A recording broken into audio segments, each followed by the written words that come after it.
प्यारे भक्तों, वडोदरा से माँ हरीश्वरी का ओम सर्वात्मने नमः। सभी आत्माओं को मेरे नमस्कार। नवम सोपान का प्रारंभ होता है। महाराज परीक्षित जी बिल्कुल निर्भय होकर प्रसन्नता से भगवत कथा सुन रहे हैं। 7 दिन के बाद जिसकी मौत आने वाली है और अब तो इनमें से काफी दिन कट गए, 2-3 दिन ही बाकी रहे, फिर भी कोई बंदा प्रसन्न हो, निडर हो, भगवे वस्त्र पहनकर बैठा हो और निश्चिंत होकर कथा सुन रहा हो, ऐसे तो कोई विरल ही होते हैं, जिनमें से एक है महाराज परीक्षित जी। परीक्षित जी कहते हैं सुखदेव जी से, सूर्यवंश की दिव्य कथा, सूर्यवंश की दिव्य कथा, कहो कृपा निधान, दिव्य श्रवण से निर्भयता, भक्ति मुक्ति और ज्ञान। हे प्रभु, अब आप सूर्यवंश की दिव्य कथा सुनाइए। आप कृपा निधान है, इसलिए कृपा निधान कहे, जो श्रोता चाहता है वह वक्ता सुनाता है। देखो श्रोता की योग्यता, पात्रता देखो। आजकल के श्रोता में से नहीं थे महाराज परीक्षित, एक विरल व्यक्तित्व था। दोस्तों, दिव्य श्रवण से निर्भयता, कहते हैं महाराज परीक्षित जी सुखदेव जी से, ये कथा मुझे अत्यंत दिव्य लगती है और दिव्य श्रवण से, सुनने से, दिव्य कथाओं के सुनने से मैं दिन ब दिन निर्भय होता जा रहा हूँ। भक्ति मुक्ति और ज्ञान, भक्ति तो बढ़ती है, मुक्ति की तो मिलेगी ही मिलेगी, मुक्ति तो गारंटी है, और साथ में ज्ञान भी प्राप्त हो रहा है। इससे अच्छा क्या हो सकता। सुखदेव जी कहते हैं, राजन सावधान होकर सुनिए। विष्णु से अज, अज से मरीचि, ता से कश्यप नृप, ता से दानव देव भये, देव निरवि महाभूप। विष्णु से अज, हे राजन, भगवान विष्णु से ब्रह्मा उत्पन्न हुए, ब्रह्मा से मरीचि उत्पन्न हुए, मरीचि से कश्यप उत्पन्न हुए। हे राजन, कश्यप की 2 पत्नियां अदिति और अदिति, इनसे देव और दानव का वंश आगे बढ़ा। सूर्य से श्राद्ध देव भये, देव पक्ष में सूर्य सर्वश्रेष्ठ राजा थे। सूर्य से श्राद्ध देव, सूर्य से श्राद्ध देव का जन्म हुआ। ते वंश इक्ष्वाकु नृपा, उसके वंश में इक्ष्वाकु नाम का एक महान राजा हुआ। उसके वंश में नभग हुआ, नभग के वंश में शर्याति हुआ। मीनवाइल बीच में एक कथा आती है कि च्यवन सुकन्या की नहीं जोड़ी। राजा पूछता है कि महाराज, वो शर्याति की कन्या जिसका नाम सुकन्या था, तो च्यवन सुकन्या की नहीं जोड़ी। च्यवन और सुकन्या की तो जोड़ी हो ही नहीं सकती। एक अत्यंत वृद्ध और बीमार ऋषि और सुकन्या सर्वांग सुंदरी 16 साल की। ये कथा मैंने पूर्व आपको सुना दी है, इसलिए मैं रिपीट नहीं करूंगी। श्रोता सबे बोध कछुले हूँ, फिर भी संक्षेप में कह दूँ। पुराना अगर किसी ने नहीं सुना हो तो कम से कम कंटिन्यू कर पाए, आपको अफसोस न रहे। इसलिए एक बार राजा बाहर निकला था सैन्य के साथ, सुकन्या बहुत लाडली थी, सुकन्या भी साथ में थी। घूमती फिरती सुकन्या ने एक मिट्टी का ढेर देखा और इसमें 2 चमकती चीजें देखी। सुकन्या को आश्चर्य हुआ कि ये है क्या। सुकन्या ने हाथ में शूल उठाकर जो चमकती 2 चीज थी उसमें भौंकी तो आंखों में से रक्त की धार बही। सुकन्या समझ गई कि ये तो कोई ऋषि थे, तप कर रहे थे। मैं समझी नहीं। राजा और सैन्य परेशान हो गए थे, संत का अपकार हुआ इससे। राजा ने न्याय के लिए कहा सुकन्या को कि अब तू इस ऋषि की आजीवन सेवा करेगी, मैं उसको अर्पण करता हूँ, यही तेरी सजा है। श्रोता सबे बोध कछुले। फिर तो च्यवन ऋषि भी अश्विनी कुमारों के आशीर्वाद से यौवन प्राप्त करते, च्यवन प्राशौल्य बनता है, इस बारे में आप सबको जानते हैं, तो ये ज़्यादा बताने की ज़रूरत नहीं है। लेकिन बात इतनी ही है कि श्रोता सबे बोध कछु लय हूँ, निज की क्षति की शिक्षा भी लय हूँ। सब श्रोताओं को बोध होना चाहिए इस कथा से कि साधु संत ऋषि मुनि जैसे पुरुष की गलती से भी आपसे कोई अपराध ना हो जाए, परेशानी ना हो आपसे किसी को भी, और अपनी जो क्षति है तो अपनी क्षति के लिए शिक्षा भी मिलनी चाहिए। जो दंड मिले, जो शिक्षा मिले उसको स्वीकार करना चाहिए, प्रायश्चित भी होना चाहिए। खैर, शरियात के वंश में रेवत नाम का परम धर्मी राजा हुए। तेगृह भया कुकुद्मी सत्कर्मी। रेवत के घर में कुकुद्मी नाम का पुत्र का जन्म हुआ, वो भी बड़ा महान और सत्कर्मी था। कुकुद्मी नाम क्यों पड़ा? कहा जाता है कि देवताओं और देवों का एक बार युद्ध चल रहा था। देवताओं को लगा कि हम हार जाएंगे, क्या करें? बोले मृत्युलोक से महाराज रघु की सहायता लो। तो कुकुद्मी के पास आते हैं, कहते हैं आप हमें सहायता करो। तब रघु ने सहायता की और रघु की सहायता से दानवों की पराजय हुई, देवताओं का विजय हुआ। इसलिए नहीं, तब जब युद्ध चल रहा था विजय तो हुई, लेकिन युद्ध कैसे हुआ? युद्ध कैसे हुआ कि तिष्ठ थी कुकुदेन इति काकुत्स। कहा महाराज रघु ने कि मुझे कोई साधारण वाहन से नहीं चलेगा, साधारण यान से नहीं चलेगा। बोले तो आपके लिए क्या हम दे? आप इंद्र ने कहा मेरा ऐरावत हाथी देने के लिए तैयार हूँ। बोले नहीं, तू खुद नंदी बन, नंदी का रूप ले और मैं तेरी कुकुद पे खूंद होती है ना नंदी को, इस खुंद पर मैं खड़ा रहूंगा और युद्ध करूंगा। इंद्र नंदी बन गया, उसकी खुंद पर महाराज खड़े रहे, एक पैर से खड़े रहे और घोर युद्ध हुआ।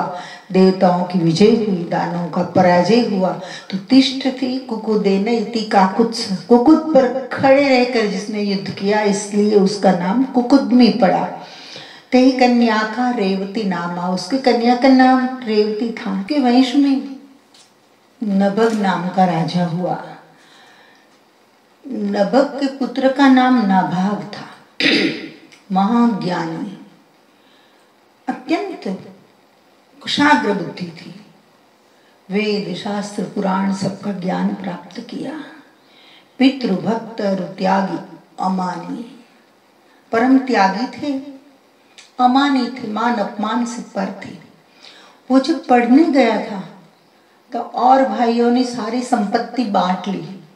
पढ़कर जब वापस आया तो बोले मेरे लिए क्या रखा है? बोले ये वृद्ध पिता तेरे लिए, ले जा तुम। आजकल के जनरेशन को ये सुनने लायक है। जिससे वृद्ध अच्छे नहीं लगते हैं, माँ बाप अच्छे नहीं लगते हैं, वृद्धाश्रम में छोड़कर चले जाते हैं, ऐसे लोग खास ध्यान से सुने। शायद थोड़ी मति परिवर्तन हो, थोड़ा परिवर्तन हो, थोड़ा हृदय परिवर्तन हो। आप जो कुछ कर रहे हैं इसमें आपकी गलती नहीं है, इसमें जीन्स की गलती है। ऊपर से कुछ बातें आप सीख रहे हैं, आपने अपने माँ बाप से ही सब चीजें ऐसी देखी, ऐसी सीखी कि आपको रिस्पेक्ट नहीं रहा।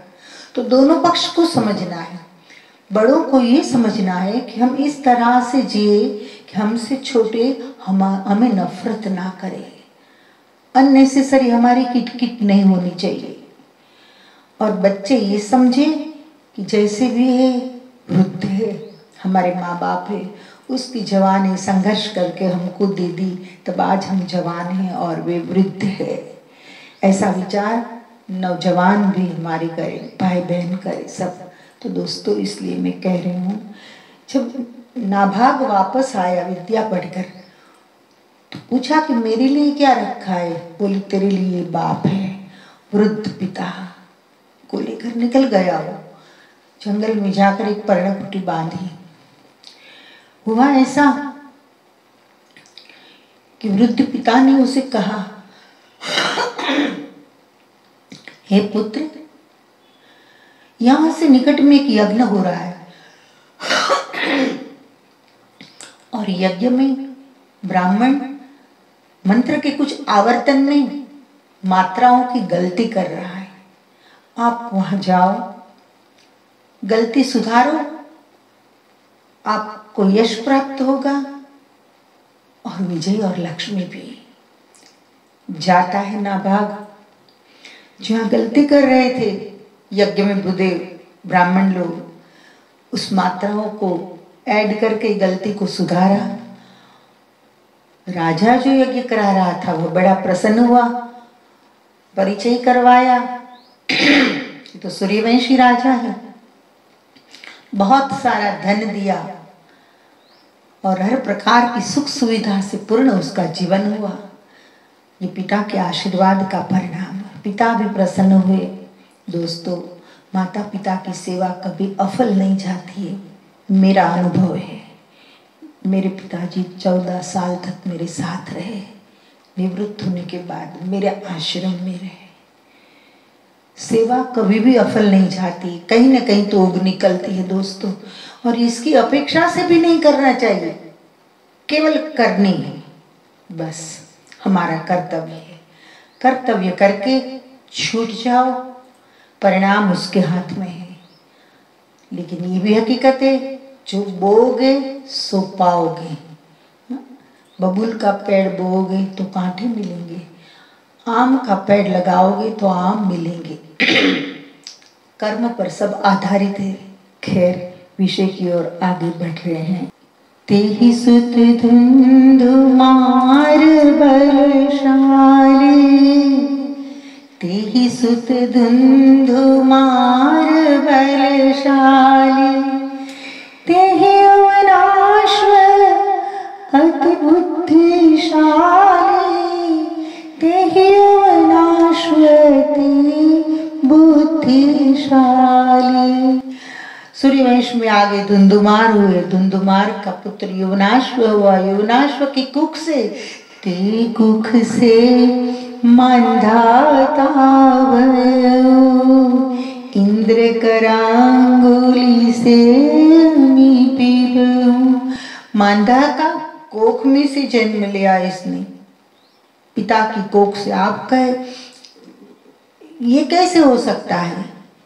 ये हुआ क्यों? पुत्र के लिए यज्ञ किया था और अभिमंत्रित जल था, वो पिता ने पी लिया।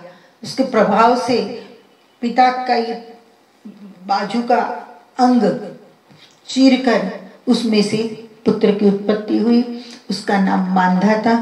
करांगुली से हमें पीबहूं। सब सोचने लगे देव कि इसको दूध कौन पिलाएगा, माँ तो है नहीं उसकी, माता के सन में तो दूध है नहीं, कौन पिलाएगा? तब मांधाता कहते हैं कि मेरी अंगुली से मैं उसे दूध पिलाऊंगा। सॉरी, इंद्र कहता है कि मेरी अंगुली उसके मुंह में मैं दूंगा और मेरी अंगुली से दूध पिलाऊंगा। इंद्र करांगुली से अमी पीबू। इंद्र के कर की अंगुली से उसने दूध पिया, वह बड़ा हुआ। रावणादि सब थर थर कांपे। रावण आदि सब मांधाता से थर थर कांपते थे। मांधाता धर्म नीति को थापे। मांधाता ने पृथ्वी पर धर्म और नीति की स्थापना की।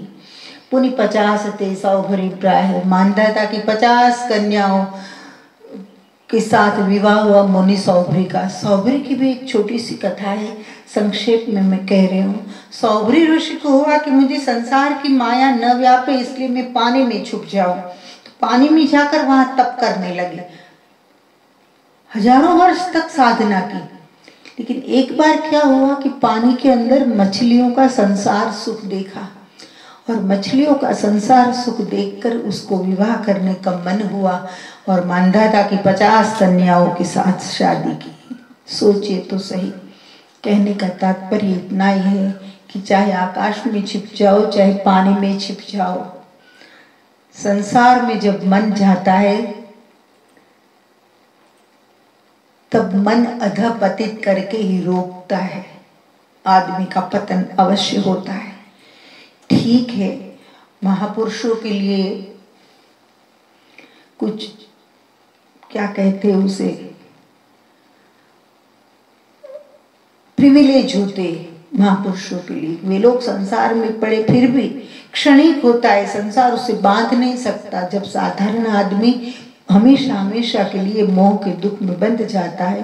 परंतु इस कथा तो यही सुनाती है कि जल में जाकर साधना करने लगे, वहां मछलियों का सुख देखा संसार का और शादी का मन हुआ, तो हमारे तो चारों ओर कैसा माहौल है, तो आप समझ पाओगे।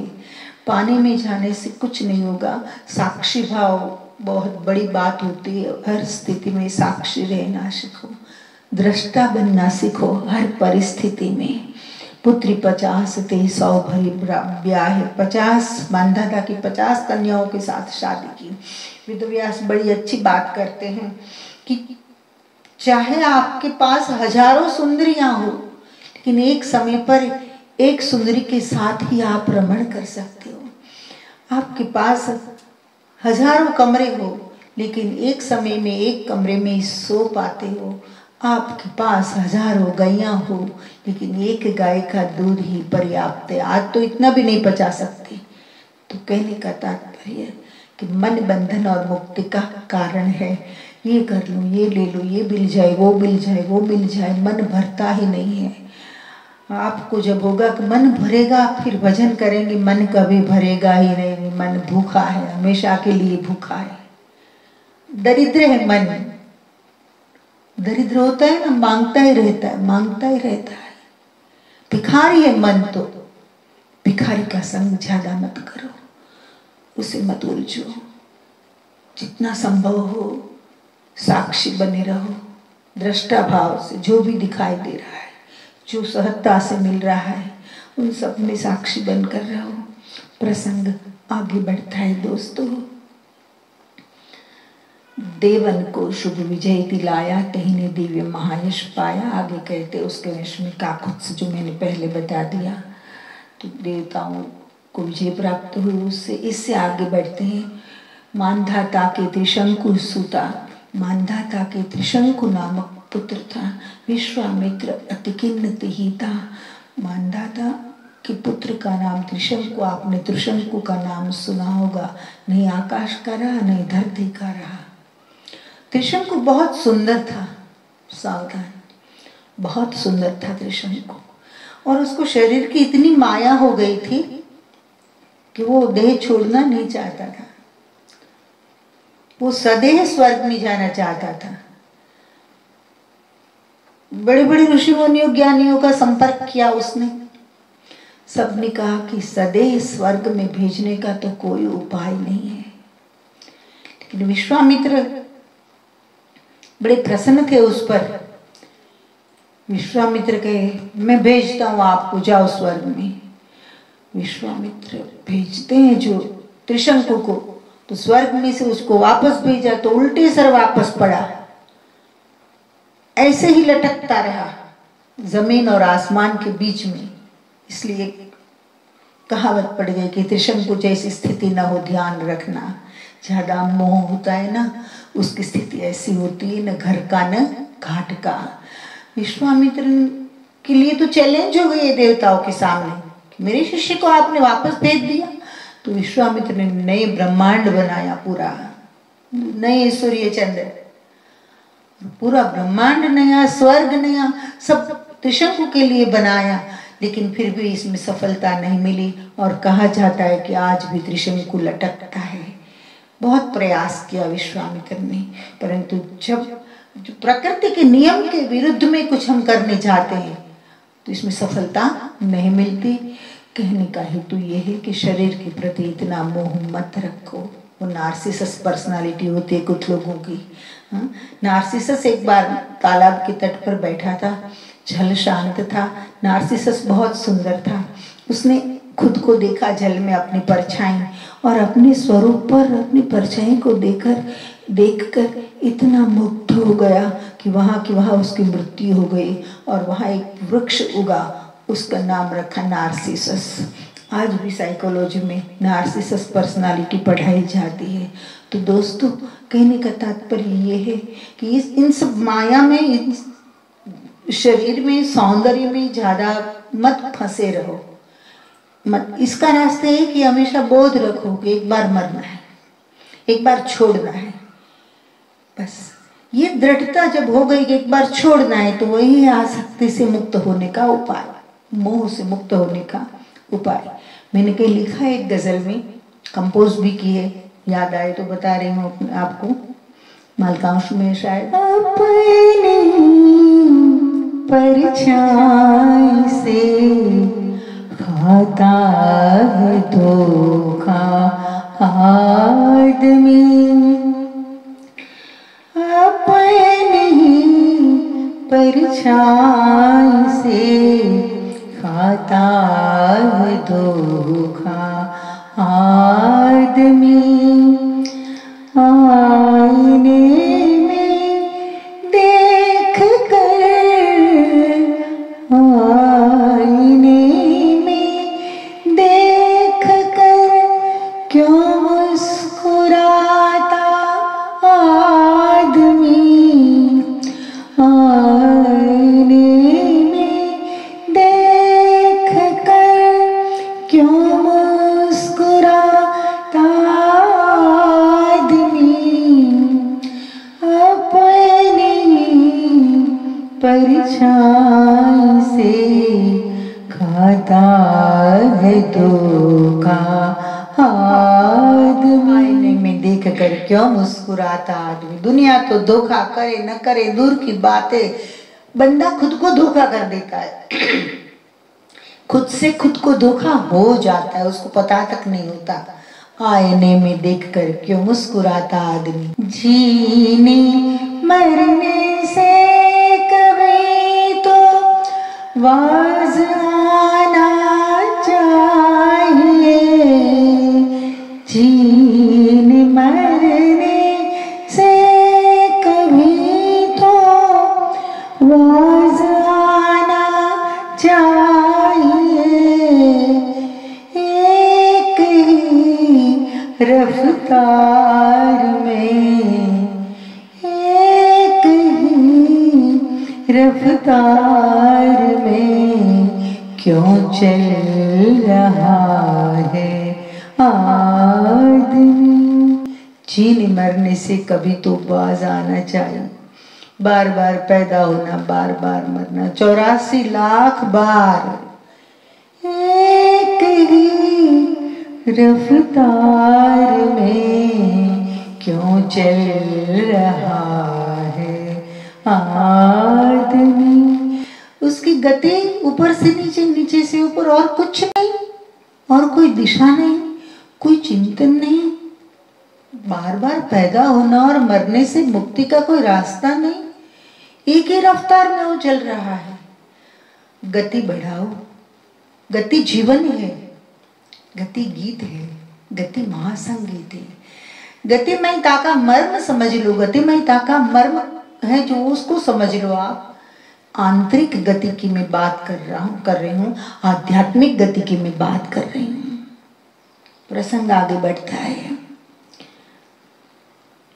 तेही के हरिश्चंद्र सत्यनिष्ठा, त्रिशंकु के वंश में हरिश्चंद्र हुआ, परम सत्यनिष्ठ, सूर्य वंश का नृपते श्रेष्ठ, सूर्य वंश में श्रेष्ठ राजा माना जाता है हरिश्चंद्र को, क्योंकि सत्यवादी थे। तो प्यारे दोस्तों, सूर्यवंश में हरिश्चंद्र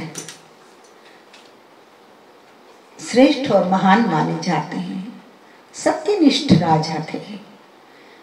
हरिश्चंद्र तेजस्वी राजा, दान किया सब साज समाजा, अनेक वर्षों तक राज्य संचालन किया, न्याय नीति सत्य और धर्म से सत्ता अच्छे से चल रही थी। अचानक एक बार विचार आया, अब बहुत हो गया, अब बहुत हो गया, बस अब संन्यास ले लेना है।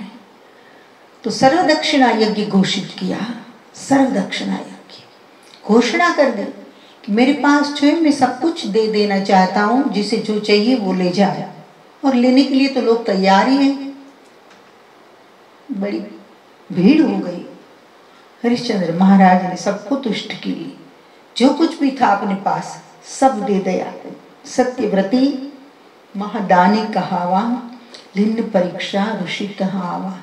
सत्यव्रती और महान दानी कहलाया जाता है। उसकी परीक्षा लेने के लिए मुनि विश्वामित्र पहुंचते हैं। देखो तो सही उसकी सत्यनिष्ठा कैसी है। महाराज हरिश्चंद्र के पास जैसे हरिश्चंद्र भगवे वस्त्र पहनकर निकल रहे अपनी पत्नी और पुत्र के साथ, क्योंकि पत्नी ने भी क्या कहा कि हाँ जहाँ आप रहोगे वहां हम रहेंगे। ऐसी पत्नियां बहुत कम होती है। बच्चा तो बच्चा होता है, वो तो स्वाभाविक ही माँ के साथ ही रहेगा।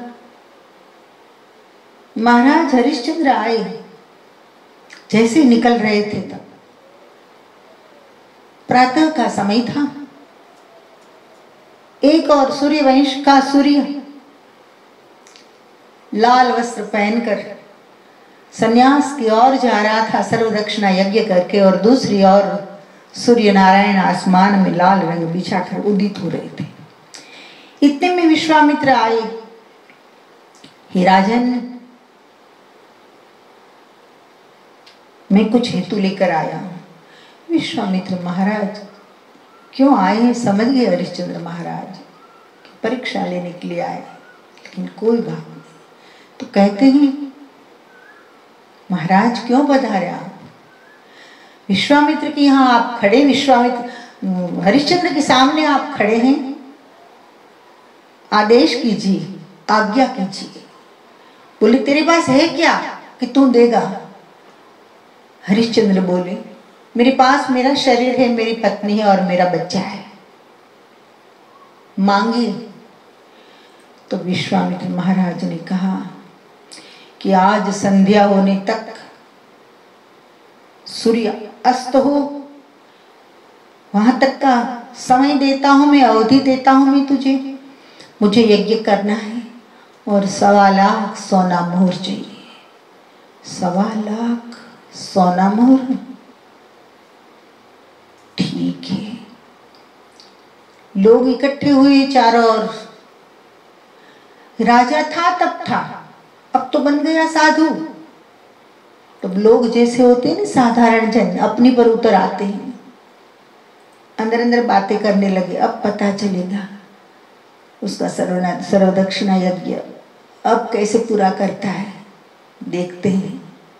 कुछ लोगों का काम ही यही होता है, कटु आलोचनाएं करना, किसी को डिग्रेड करना और किसी की निंदा करके अपने मन भरना।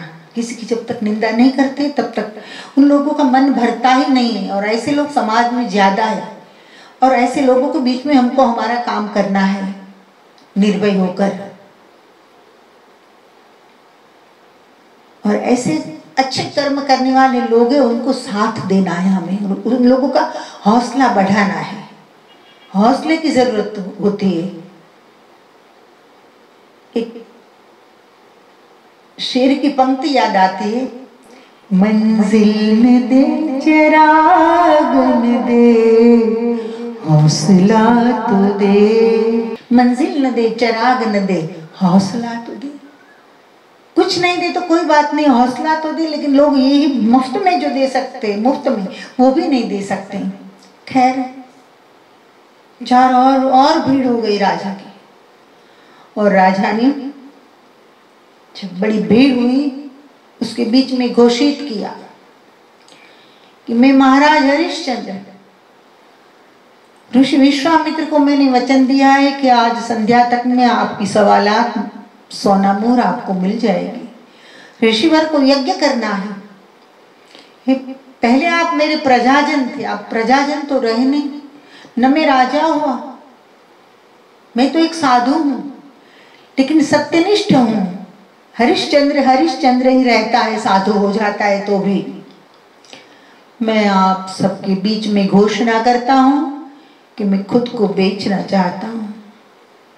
है कोई मुझे खरीदने वाला? है कोई मुझे लेने वाला? थोड़ी देर में एक आवाज आई, 10,000 सोना मोहर। क्योंकि लोगों का आम पुष्ट होता है कि हमने हरिश्चंद्र को खरीदा, रघुवंशी राजा को हमने खरीदा। ये ऐसी दुनिया को दिखाने के लिए भी लोग कुछ ऐसा करते, लेकिन हरिश्चंद्र को तो बिकना ही था आज। दूसरे कोने में से आवाज आई, 20,000 सोना मोहर। तीसरी ओर से आवाज आई, 40,000 सोना मोहर। हरिश्चंद्र हाँ नहीं बोलते।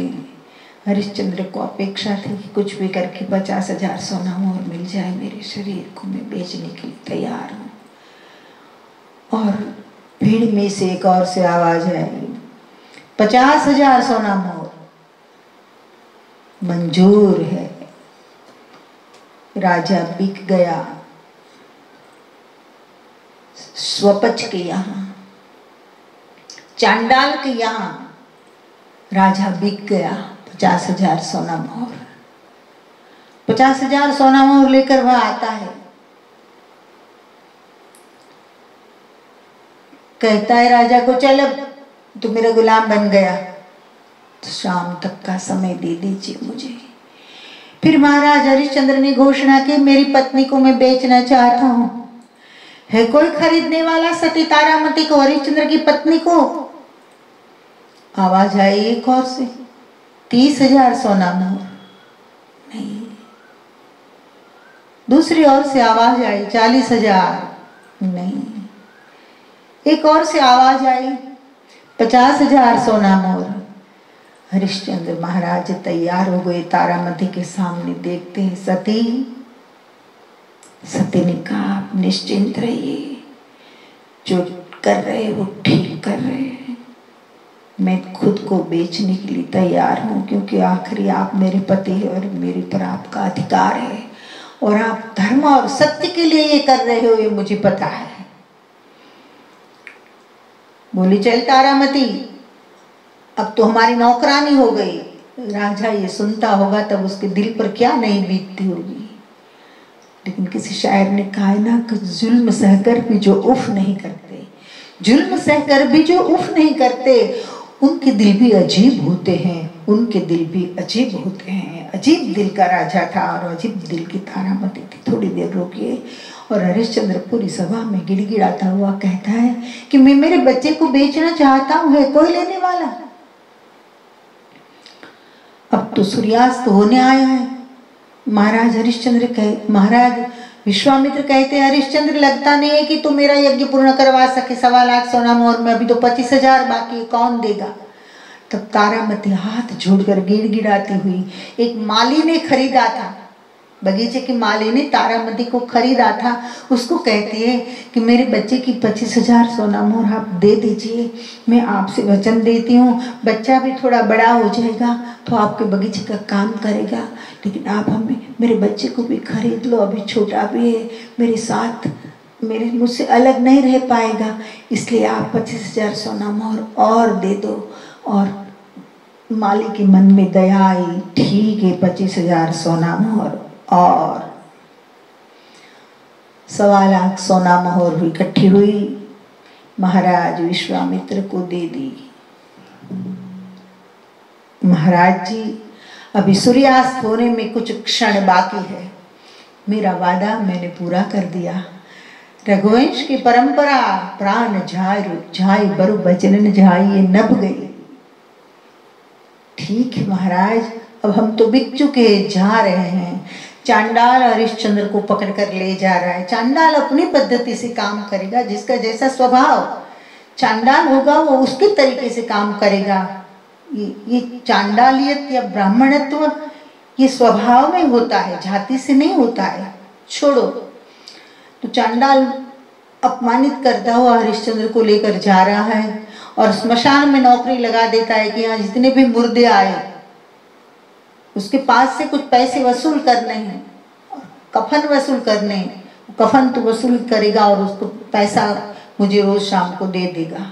ठीक है। तारामती को वो माली कहता है, अब चल, बहुत देर हो रही है। बच्चा रो रहा है, बच्चे को उठाया गोदी में और तारामती, सोचो तो सही, पूरे आर्यावर्त की रानी आज पति की सत्यनिष्ठा की वजह से और सत्य प्रतिज्ञा की वजह से माली की गुलाम बनकर जा रही है बच्चे के साथ। बगीचे में काम करती है, कभी काम किया नहीं था, पैर में छाले पड़ जाते, हाथ में फफूंदी उठ जाते हैं। बगीचे का जो कुछ भी काम है सब करना पड़ता है। चुपचाप करती है तारामती। कुछ दिन बीते और अचानक एक दिन माँ के पास खेलता हुआ बच्चा तारामती का, रोहित जिसका नाम था, उसको सर्प ने डस लिया। बच्चे का शरीर काला पड़ने लगा। कहा, माली आया, देखा, बोले मेरे बच्चे के लिए स्मशान में कुछ व्यवस्था करनी है, कुछ पैसे दे दो। पैसे कहाँ से दे, अभी तो कुछ दिन ही हुआ तुझे आए और पैसे मांग रहे हैं, कुछ नहीं मिलेगा। तारामती बोलती है, हाँ प्रभु, तू भी हद कर रहा है। गुजराती का एक शेर याद आ रहा है, खुदा तारी कसोटीनी प्रथा सारी नथी होती। ऐ खुदा, खुदा તારી કસોટીની પ્રથા સારી નથી હોતી ને જે સારા હોય છે એની દશા સારી નથી હોતી। જે સારા હોય છે એની દશા સારી નથી હોતી। खुदा તારી કસોટીની પ્રથા સારી નથી હોતી। खुदा તારી કસોટીની प्रथा सारी नहीं होती। खैर, तेरे बच्चे का संस्कार करने के लिए तू शाम को जाना, अभी नहीं जाने देंगे, काम पूरा कर। मृत बच्चा बगीचे में पड़ा है। शाम तक काम किया, रात हुई। सती तारामती बच्चे को गोदी में लेकर स्मशान की ओर जाती है। कोई चिता जल रही थी, आसमान में चांद खिला था। हरिश्चंद्र महाराज दूर से देखा, अरे सती, ये तो तारामती है, गोदी में बच्चा है। सब समझ गए। सती कहती है बच्चे का संस्कार करना है। हरिश्चंद्र कहते हैं कि आप बच्चे को संस्कार करना चाहते हैं तो आपको कफन देने पड़ेंगे और कुछ पैसे देने पड़ेंगे। सती ने अपनी साड़ी के 2 टुकड़े करके एक टुकड़े में बच्चे को लपेटा और कहा, ये कफन तो हो गया, पैसे अभी आए नहीं है, बाद में दूंगी। नहीं, मैं मेरे मालिक का वफादार गुलाम हूं, बिना पैसे लिए मेरे बच्चे को भी मैं संस्कार मेरे बच्चे का भी नहीं कर सकता। सोचो तो सही, कैसे कैसे लोग हैं, लोग हुए हैं हमारे इतिहास में। लोगों को पहचान नहीं सकते हैं, ये अलग बात है। एक शेर याद आ रहा है, धूल चेहरे पर लगी थी, धूल चेहरे पर जमी थी, उसका दिल मैला न था। धूल धूल चेहरे पर जमी थी, उसका दिल मैला न था। आदमी अच्छा था, आदमी अच्छा था, लेकिन हमने पहचाना न था। आदमी अच्छा था, लेकिन हमने पहचाना न था। धूल चेहरे पर जमी थी, उसका दिल मैला न था। छोड़ो, आगे बढ़ते विषय की ओर। जब तारामती कहती है कि पैसे बाद में दे दूंगी, तब हरिश्चंद्र कहते हैं कि नहीं, मैं मेरे मालिक के साथ बेवफाई नहीं कर सकता, चाहे मेरा बेटा भी हो, लेकिन कुछ पैसे होते यहाँ ये देने होते, वो देने पड़ेंगे। तो फिर संस्कार हो ही नहीं पाएगा बच्चे का। तारामती बोलते हैं, नाथ आप थोड़ा तो सोचिए, परिस्थिति को तो देखिए। बोले सब देख लिया, अब मैंने मन में ठान ली है कि मेरा पैसे निकलता है मेरे मालिक से। हरिश्चंद्र बोलते हैं,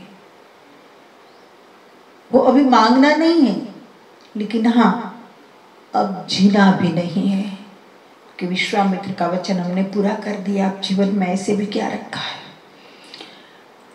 लकड़ियां, कंडे, चिता लगाई और कहा, सती हम तीनों इस चिता में आज प्रवेश करके जीवन को शांत कर देंगे, जीवन को मिटा देंगे। एक बार जगदम्बा को याद कर लेते, परम शक्ति के भक्त थे, तो जगदम्बा की स्तुति करते हैं महाराज हरिश्चंद्र। रक्तांबरी नीलांबरी श्वेतांबरी पीतांबरी वाघांबरी दिगंबरी ब्राह्मणी नमोस्तुते। ईश्वरी जगदीश्वरी परमेश्वरी हरेश्वरी सर्वेश्वरी शिवेश्वरी मातेश्वरी नमोस्तुते। मातेश्वरी नमोस्तुते। मातेश्वरी नमोस्तुते।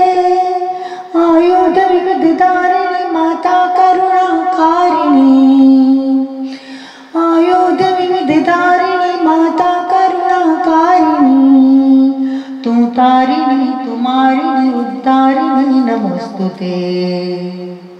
प्रेमाक्षितो सदाक्षितो विनाक्षितो त्रियक्षितो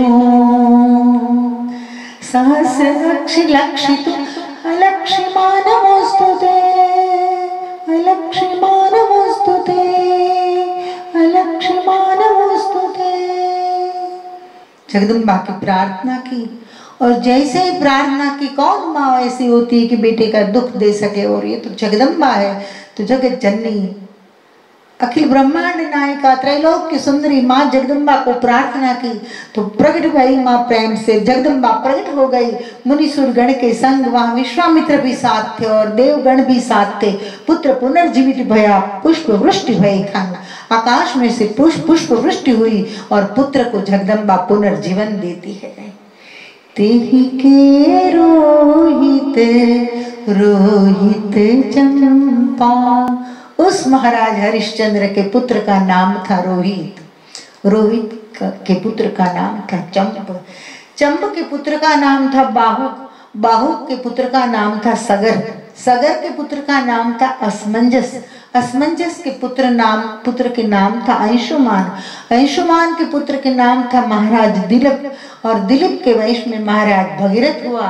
तेहिने स्वर्ग से गंगा उतारा, तेहिने स्वर्ग से गंगा उतारा, पूर्वज निज सुत सागर उद्धारा। सागर के 60,000 पुत्रों को कपिल के अपमान किया था 60,000 ने, इसलिए कपिल मुनि ने नेत्रों से जलाकर भस्म कर दिए थे। महाराज भगीरथ ने घोर साधना करके गंगा को पृथ्वी पर उतारी तो भागीरथी कही गई। तो स्वर्ग से गंगा उतारा महाराज भगीरथ ने और अपने पूर्वज मतलब सगर महाराज के 60,000 पुत्रों का कल्याण किया। वह गंगा, उस गंगा की स्तुति मैंने लिखी है, पूरी गाऊंगी तो नहीं लेकिन बोलूंगी जरूर क्योंकि मुझे बहुत अच्छी लगती है। जय जय भागीरथी, जय जय प्रभावती, अलकनंदा माँ जय जय जय हो। अलकनंदा माँ हर हर गंगे, जय जय विष्णुपरी, जय जय माँ जानवी, जय मंदाकिनी हर हर गंगे। जय जय तु तारिणी विश्व पापहारिणी, भुक्ति मुक्ति कारिणी, भुक्ति मुक्ति धारिणी हर हर गंगे। जय विशुद्धवारिणी भक्त उद्धारिणी, सर्व सिद्धिकारिणी हर हर गंगे। जय विशुद्धवारिणी भक्त उद्धारिणी, सर्व सिद्धिकारिणी हर हर गंगे। शिव गान मुग्धता कृष्ण अंग उत्पन्ना, विष्णु के अंग से जो उत्पन्न हुई है। शिव गान मुग्धता कृष्ण अंग उत्पन्ना, आदि अन्नादिमा हर हर गंगे। जय जटा शिव जटा प्रतिष्ठिता रसरूपा, शिव जटा प्रतिष्ठिता रसरूपा तु ज्येष्ठिता, प्रतिलोक संस्थिता हर हर गंगे, प्रतिलोक संस्थिता हर हर गंगे। कार्तिक पूर्णि प्रगटिता, कार्तिक पूर्णिमा જેમનું પ્રગટ થયું प्रागट्य થયું। कीर्ति पूर्णि प्रगटिता गोप गोपी आवृता, दिव्य गुण धारिता हर हर गंगे। गोलोक से प्रवाहिता शिव जटा समाहिता, सर्व विश्व आवृता हर हर गंगे। कोटि लक्ष्य योजना, द्विकोटि लक्ष्य योजना, लक्ष्य योजना, षष्ठ लक्ष्य योजना, ये अलग अलग योजन में जो विस्तृत हुई है, अलग अलग लोक में इसका वर्णन है। 10 योजना, क्वचित अल्प योजना, निर्जरा संयोजना हर हर गंगे। सहस्र लक्ष्य योजना, 10 लक्ष्य योजना, शत लक्ष्य योजना हर हर गंगे। बहु योजना, क्वचित अल्प योजना, निर्जरा विविध रूपा हर हर गंगे। गोलोक वैकुंठ शिवलोक में प्रवाहिता, ब्रह्मलोक व्यापिता हर हर गंगे, ध्रुवलोक चंद्रलोक सूर्यलोक में स्थिता, तपलोक में प्रवाहिता हर हर गंगे, पाताल में प्रवाहिता इंद्रलोक वंदिता, शिवलोक की निवासिता हर हर गंगे, सर्वजीव भोगिनी पावनी तो योगिता, विष्णु की वियोगिनी हर हर गंगे। दुग्धवर्णी माँ, दुग्धवर्णी वर्ण कैसे है माँ, रंग अलग अलग है, अलग अलग जहाँ जहाँ बहते हुआ रंग रूप रंग अलग है। दुग्धवर्णी माँ, मलय मलय यानी चंद्र, दुग्ध यानी दूध, दुग्धवर्णी माँ, मलयवर्णी माँ, चंद्रवर्णी माँ हर हर गंगे, पुण्यधारिणी माँ, ज्ञानधारिणी माँ, पापझारिणी माँ हर हर गंगे, कोटि अघनाशिनी, काम क्रोध नाशिनी, मोह नाशिनी माँ हर हर गंगे, गर्वनाशिनी, अज्ञान नाशिनी माँ, दुष्ट नाशिनी माँ हर हर गंगे, सर्वरंजनी माँ, गर्वगंजनी माँ, शिवरंजनी माँ हर हर गंगे, ऋषि रंजनी, निर्जरो में जंजनी, सर्वदानी रंजनी हर हर गंगे, तृषा तोषिनी तू, सर्वजीव पोषिनी, गुप्त कोशिनी माँ हर हर गंगे, गंभीर घोषिनी सदा, पाप शोषिनी सदा, जल रूपा योषिनी हर हर गंगे, जय जय केशव प्रिया, जय जय कवि प्रिया, जय ऋषि मुनि प्रिया माँ हर हर गंगे, जय जय केशव प्रिया, जय जय कवि प्रिया, जय ऋषि मुनि प्रिया हर हर गंगे, जय स्वास्थ्य दायिनी, तुष्ट दायिनी माँ, धन धान्य दायिनी हर हर गंगे, जय पुष्टि दायिनी, तुष्टि दायिनी माँ, धन धान्य दायिनी हर हर गंगे, जय जय भक्ति रूपा, जय जय राधा रूपा, प्रेम धारा रूपा हर हर गंगे, जय जय माता रूपी, लोक माता रूपी, जीवन धारा रूपी हर हर गंगे, निकाय ब्रह्मांड में सर्वलोक पूजिता, लोक हित दूजिता हर हर गंगे, जय जय फल फूलदा, जय रसदा अन्नदा, जय जय जय जय जलदा जीवनदा, जय जय फल फूलदा, जय रसदा अन्नदा, जय जलदा जीवनदा हर हर गंगे, जय जय तरंगिणी, जय जय रसरंगिणी, जय जय उच्छृंगिणी हर हर गंगे, जय जय तू कामनी, जय जय किलोलिनी, जय जय चितलोलिनी हर हर गंगे, जय जय उल्लासिनी, जय जय उल्लासिनी, ब्रह्म रूप वासिनी हर हर गंगे, ब्रह्म रूप वासिनी हर हर गंगे, जय जय चपलाम्मा, जय जय तू चंचला, अचला विचला चला, अचला विचला चला हर हर गंगे, जय जय मन डोलनी, जय जय चितलोलिनी, नृत्य में तू मोरनी हर हर गंगे, जय जय सुफलाम्मा, जय जय सुजलाम्मा, जय जय शीतलाम्मा हर हर गंगे, जय जय माँ तीर्थदा, जय जय तू कीर्तिदा, जय जय जय जय स्फूर्तिदा, जय जय तू स्फूर्तिदा हर हर गंगे, जय जय सुमतिदा, जय जय माँ शक्तिदा, ज्ञान कर्म भक्तिदा हर हर गंगे, जय जय सुरतालमयी, मंत्र मध्य द्रुतमयी, गान तान ध्यानमयी हर हर गंगे, विविध रंग रागिणी, मूर्छना श्रुतिमयी, गीत वाद्य नृत्यमयी हर हर गंगे, जय जय आनंदमयी, प्रतिपल नवरूपमयी, धैर्य गांभीर्यमयी हर हर गंगे, अवर्णनीय सोहिनी, विरक्त चित्त मोहिनी, ऋषि हृदय सम्मोहिनी, ऋषि हृदय सम्मोहिनी हर हर गंगे, शुद्ध चित्त प्रबोधिनी, रोग संशोधिनी, सदा संबोधिनी, समाधि स्वरूपा सदा संबोधिनी हर हर गंगे, जय जय भयकारिणी, जय जय भयहारिणी, सर्व दुख निवारिणी हर हर गंगे, शांतनु सहचारिणी, वसु उद्धारिणी, भीष्म मात तारिणी हर हर गंगे, जय जय सरितेश्वरी, जय जय जलेश्वरी, जय जय गोलोकेश्वरी हर हर गंगे, विष्णु चरणेश्वरी, दिव्य देहेश्वरी, जय जय हरेश्वरी हर हर गंगे, जय जय हरेश्वरी हर हर गंगे, जय जय हरेश्वरी हर हर गंगे। इस प्रकार से गंगा की स्तुति की है ऋषि मुनियों ने। गंगा की स्तुति 150-200 श्लोक में वर्णन है देवी भागवत में, तो लेकिन मैं इतना यहाँ विवरण नहीं करूँगी। संक्षेप में मेरे मन के भाव जो निकले वो भाव से मैंने ये पूरा भागवत लिखा है। आगे बढ़ रहे हैं दोस्तों। श्री राम की कथा का आरंभ हो रहा है। दशरथ अवध में राज करत है, दशरथ अवध में। तो भगीरथ दिलीप ये रघु सब राजाओं की बात तो सुनी। उसके वंश में अज हुए, अज के वंश में महाराज दशरथ हुए और दशरथ महाराज के घर श्री राम हुए। बोलिए श्री रामचंद्र भगवान की जय। दशरथ अवध में राज करत है, पुत्रेष्टि जग फल को लहत है। महाराजा दशरथ जी अयोध्या में राज्य कर रहे हैं। न्याय नीति धर्म और सत्य से राज्य सहजता से चल रहा है, सब लोग प्रसन्न है, जीव प्राणी मात्र प्रसन्न है। दशरथ महाराज प्रतीक्षा करते हैं। इतना बड़ा साम्राज्य, रघुवंश में कालिदास ने लिखा है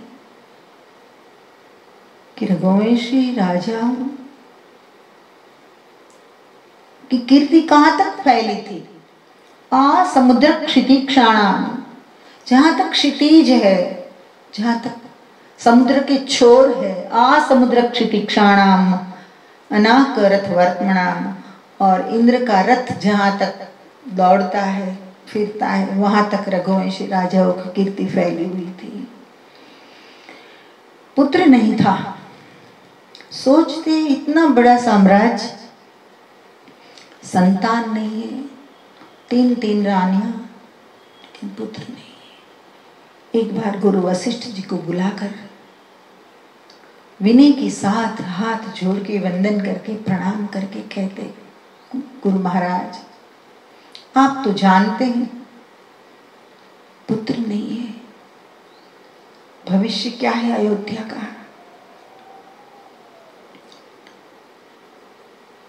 महाराज वशिष्ठ ने कहा, पुत्रेष्ठ यज्ञ कीजिए, पुत्र की प्राप्ति होगी।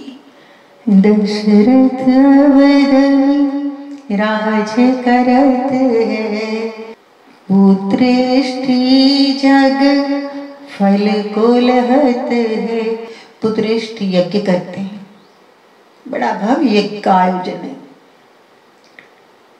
यज्ञ के अंतिम दिन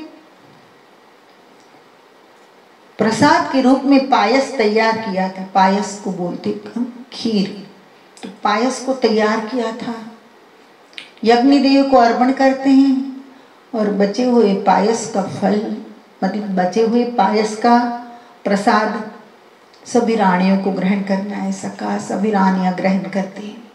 लंबा विस्तार नहीं करेंगे, संक्षिप्त में आगे बढ़ रहे हैं। पाई पाई अनल आशीष गृह जाहि जाए। अग्निदेव ने स्वयं प्रकट होकर आशीर्वाद दिए कि महाराज आप पर कृपा होगी, आपके वहां पुत्र होंगे।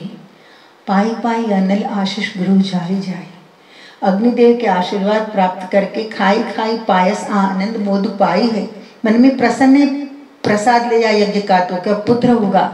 गाई गाई गीत सब सुंदरी सुहात और कौशल्यादि माई पे हरि हरि जाइए। सुंदरिया गीत गाती है और कौशल्यादि माताओं पर स्वयं हरि ही प्रसन्न हुए। मान लो तिथि 9 मध्य मधु भौम दिन छाई छाई। समय बीतने में देर नहीं लगती है, 9 महीने निकल गए। तिथि 9 में मध्य मधु मौ भौम दिन छाई छाई। 9वीं तिथि है, मध्य का समय है, दोपहर का समय है, मध्याह्न का, मधु मंगलवार है, भौम दिन छाई छाई। मंगलवार छाया हुआ है, दुंदुभी बजाए देव सुमन बरसाई है। आसमान में से देव दुंदुभी बजाए रहे हैं। दौड़े दौड़े दासी भूप दशरथ से थाई है और दासिया दौड़ दौड़ कर दशरथ के महाराज तीनी रानियों के निवास में से एक के बाद एक दासी आती है। चैत की शुक्ल नवमी शुभ मंगला जन्मे तारण सर्व अमंगला। सर्व अमंगल से अमंगल को नष्ट करके भक्त को तारने वाले भगवान श्री राम चैत की शुक्ल नवमी, चैत्र की शुक्ल नवमी शुभ मंगला, मंगलवार है, शुभ दिन है, शुक्ल नवमी है। दशरथ गृह श्री राम पधारे, दशरथ गृह श्री राम पधारे। धन्य धन्य बहु भक्त उधारे, धन्य धन्य बहु भक्त उधारे। दशरथ गृह श्री राम पधारे। माता कौशल्या के महल में से एक दासी दौड़कर आती, महाराज जय हो जय हो, धन्य हो, बधाई हो महाराज, माता कौशल्या जी ने एक पुत्र को जन्म दिया है। थोड़ी देर में दूसरे महल में से आती है एक रानी, कहती है महाराज जी धन्य हो धन्य हो, कैकेयी जी ने भी एक पुत्र को जन्म दिया है। तीसरे महल में से एक समाचार, दो समाचार सुने न सुने, इतने में तीसरे महल में से एक रानी आकर कहती है, धन्य हो महाराज जी, बधाई हो, माता सुमित्रा ने 2 पुत्रों को जन्म दिया है, सब प्रसन्न है। अयोध्या को शृंगारी गई है। अयोध्या में नृत्य गान आनंद मंगल हो रहा है। एक भजन मैंने लिखा है, आनंद आनंद छायो अवध में, आनंद आनंद छायो, आनंद आनंद छायो अवध में, आनंद आनंद छायो। धन्य दो पितु मातु जाहि घर ब्रह्म बालक बने आयो। धन्य है 2 माता पिता को कि जिसके घर ब्रह्म स्वयं राम नाम तो अभी दिया भी नहीं है, ब्रह्म बालक बने आयो। सुंदर गीत सुमंगल गायो, कुमकुम अबिल उड़ायो। सुंदरिया मंगल गीत गा रहे, अबिल कुमकुम उड़ रहे। ऋषि मुनि ने वेद पढ़ायो, ऋषि मुनि वेद का गान कर रहे हैं। दुंदुभि देव बजायो, देव मृत्युलोक का प्रसंग है। मृत्युलोक में पुत्र जन्म हुआ और आसमान में दुंदुभि बज रहे हैं क्योंकि स्वयं ब्रह्म पधारे हैं। नारद शारद शेष भी आयो, संग में शिव जी को लायो। आरती महतारी उतरायो, नारद शारद शेष नारायण अलग अलग स्वरूप में आते हैं, शिव भी साथ में आते हैं। आरती महतारी उतरायो, माता आरती उतरवाती है सबकी। अद्भुत अवसर पायो, अद्भुत अवसर, आनंद आनंद छायो अवध में, आनंद आनंद छायो। 184 ये हर खायो। 84 लाख योनि प्रसन्न है क्योंकि भगवान पृथ्वी पर आए हैं, राक्षसों का नाश करेंगे, धर्म की स्थापना होगी, अधर्म का नाश होगा तो पृथ्वी का भार हल्का होगा। 184 ये हर खायो, नभने सुमन बरसायो। जय जय राघव लोग बुलायो, मोहिनी के मन भायो। अवध में आनंद आनंद छायो। माता पलने पोढ़ा पोढ़ा पोढ़ा रहे राम को। अवध किशोर पोढ़त पलने में। आज लोरियां लुप्त हो गई है। आज की बहुत कम माताएं ऐसी होगी जिसको लोरियां गानी आती हो, क्योंकि लोरियों के ऊपर फिल्मी जगत ने और फिल्मी गीतों ने, चिकनी चमेलियों ने अपना वर्चस्व जमा दिया है। लोरियां सीखेगी कहाँ? मैंने तो काफी लोरियां भी लिखी है, स्वरबद्ध भी की है, गाई भी है। लोग कहते हैं कि आप तो सन्यासी, आपको क्या दे लेना देना।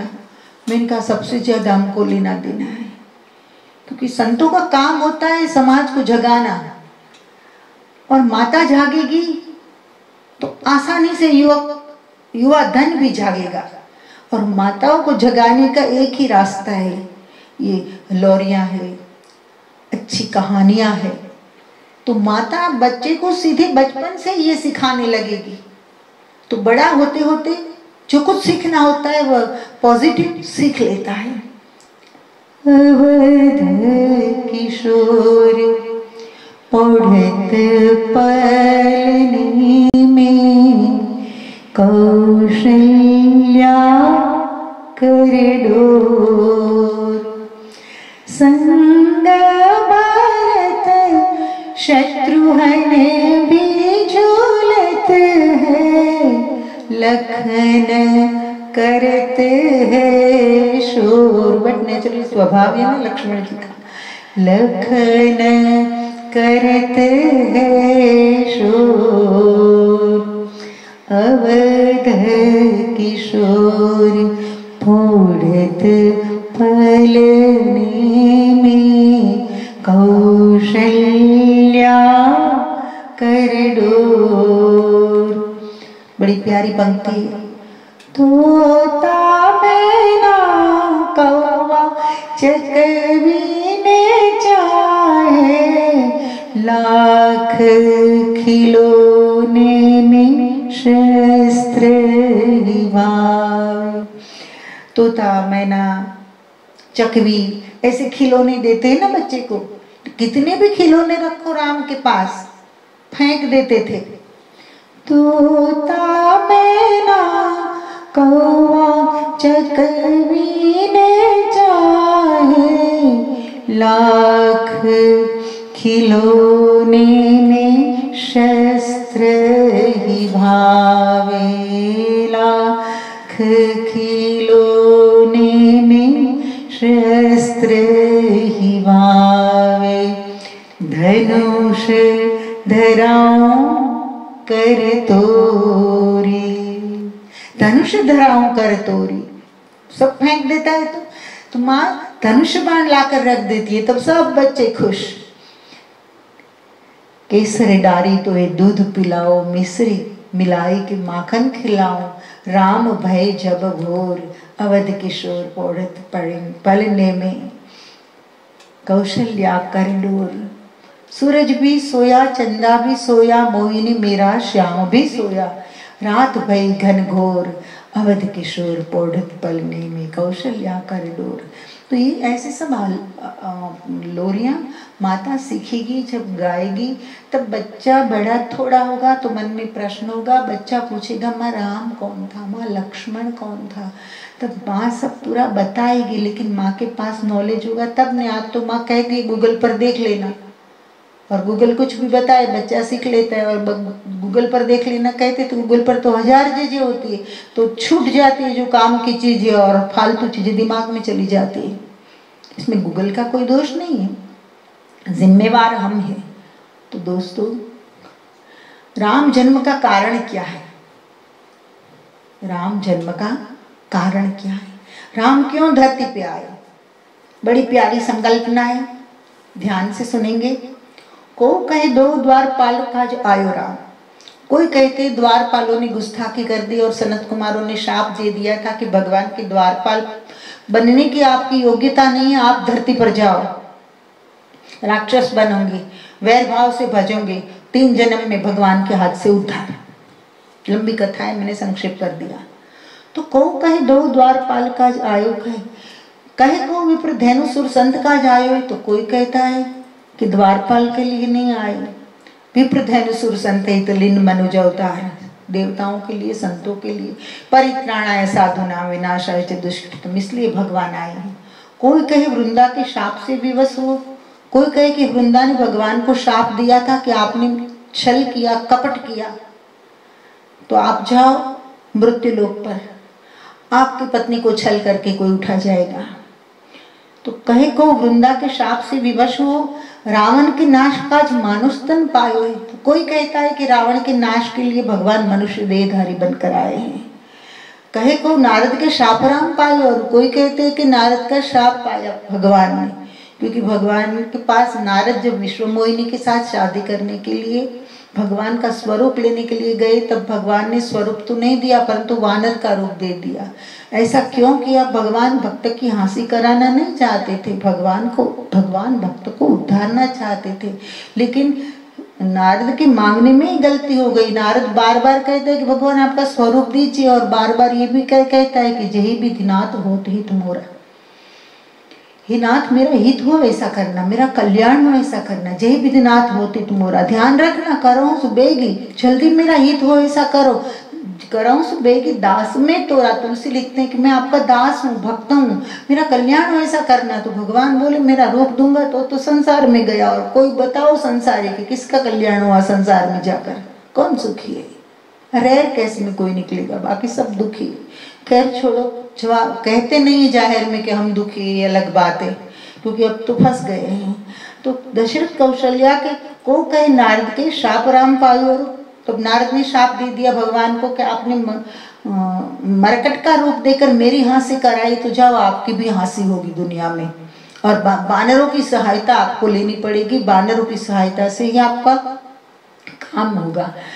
तो को कहे नारद के शाप राम पायो, और दशरथ कौशल्या ने तापस बल पायो है। कोई कहते हैं कि दशरथ और कौशल्या ने पूर्व के मनो और शत्रुपा रूप धारण करके घोर साधना की थी और भगवान को पुत्र रूप मांगा था, तो इसकी वजह से भगवान धरती पर आए हैं दशरथ और कौशल्या के लिए। लेकिन मेरा मत तो कुछ और ही है। मोहिनी के मत से मुझ जैसे पतित काज, मोहिनी के मत से मुझ जैसे पतित काज, निर्गुण निर्लेप राम अवने पे आयो है। मैं तो कहती हूँ कि मेरे जैसे पतित को पावन करने के लिए ही भगवान निर्गुण है, जो सगुण रूप लेकर धरती पर आयो है। राम कथा सुनो सुजन समाजा, राम कथा सुनो सुजन समाज। सुजन समाज के लिए ये सब दुर्जन समाज के लिए नहीं है, क्योंकि उन लोगों के पास तो समय ही नहीं है। सुजन समाज, जो सुजन है, जो दक्ष है, जो समझदार है, जिसे पता है कि हाँ भले कथा है लेकिन उनमें जो सत्व है और सत्य है वो मनुष्य को जगा देता है और जागे के बिना मुक्ति नहीं है। ये सुजन लोग जानते हैं, इसलिए ये सुनते हैं। राम कथा सुनो सुजन समाजा, अति बरनी बहु संत समाजा। संतों ने बहुत वर्णन किया है, राम कथा एक थोड़ी है। चरितम रघुनाथस्य शतकोटि प्रविस्तरम, 100 करोड़ बार रामचरित हुआ। राम 100 करोड़ बार धरती पर आए, 100 करोड़ बार राम कथा हुई। चरितम रघुनाथस्य शतकोटि प्रविस्तरम, एकैकम अक्षरम पुंसा महापातक नाशनम। उसका एक एक अक्षर महान पापों को नष्ट करने वाला है।